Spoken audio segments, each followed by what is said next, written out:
आज पूरा देश स्वतंत्रता दिवस मना रहा है। 80 वर्ष स्वतंत्रता दिवस। मैं डॉक्टर बी.आर. अम्बेडकर जन्म समिति की तरफ से सभी देशवासियों को आज स्वतंत्रता दिवस की शुभकामनाएं मंगल कामनाएं देना चाहता हूं। आज डॉक्टर बी.आर. अम्बेडकर समिति ने पहली बार तिरंगा यात्रा का आयोजन किया गया है, जिसमें आज शहर के तमाम साथी, तमाम बुजुर्ग, तमाम नेता अभिनेता सब लोग शामिल हुए हैं।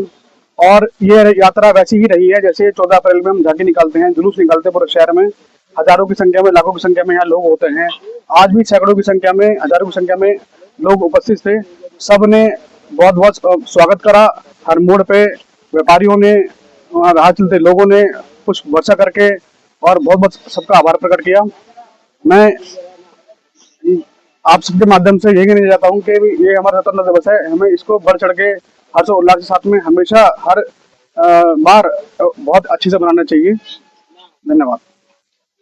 एक सवाल मेरा है सर, जैसे कि देश जो है 80वां स्वतंत्रता दिवस मना रहा है, तो क्या हम अभी भी आजाद हो पाए सही तरीके से? ये बात सच है कि हम जिस कम्युनिटी से आते हैं अभी हम आजाद नहीं है ना। अपने आप को हम पूरा तरह से आजाद मान सकते हैं।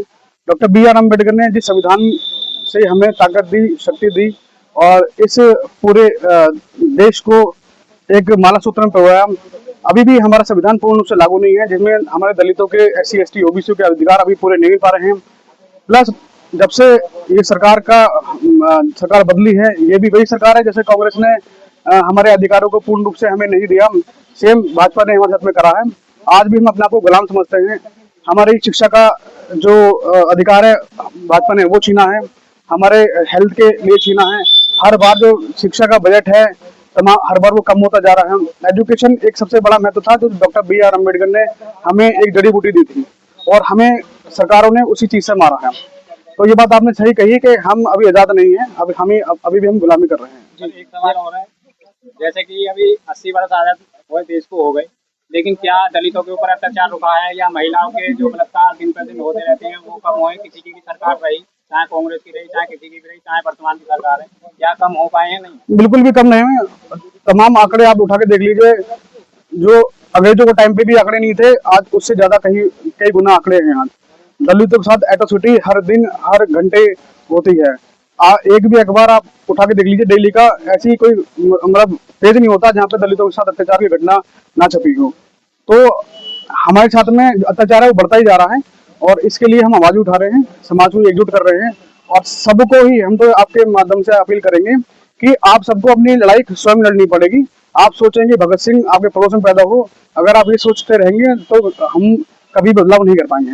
एक मेरा सवाल है कि जिस तरह से अगर हम अम्बेडकरवादी हैं तो हम बाबा साहब की बात करते हैं, लेकिन अगर आदर्श समाज की बात करूँ तो वो स्वतंत्रता दिवस के मौके पर 15 अगस्त होते हैं वो जैसे कि बापू महात्मा गांधी का नाम लेते हैं। क्या आजादी की योगदान में बाबा साहब का योगदान नहीं? बाबा साहब से वो नाम लेते हैं, बाबा साहब को कामयाब करते हैं, बापू को ज्यादा आते हैं। समस्या यही है कि विश्व रत्न जिनको कहा गया डॉक्टर बी.आर. अम्बेडकर को, जिन्हें पूरा विश्व अमेरिका ने बोला कि अगर ये हमारे देश में जन्म होते तो हम इनको सूरज की उपाधि देते थे।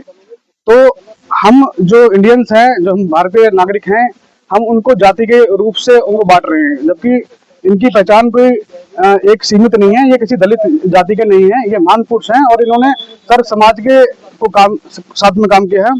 तमाम डॉक्टर अम्बेडकर के ऐसे काम हैं जो एजुकेशन में बच्चों को पढ़ाने चाहिए, जैसे RBI की स्थापना डॉक्टर बी.आर. अम्बेडकर ने करी है। तमाम ऐसी चीजें हैं।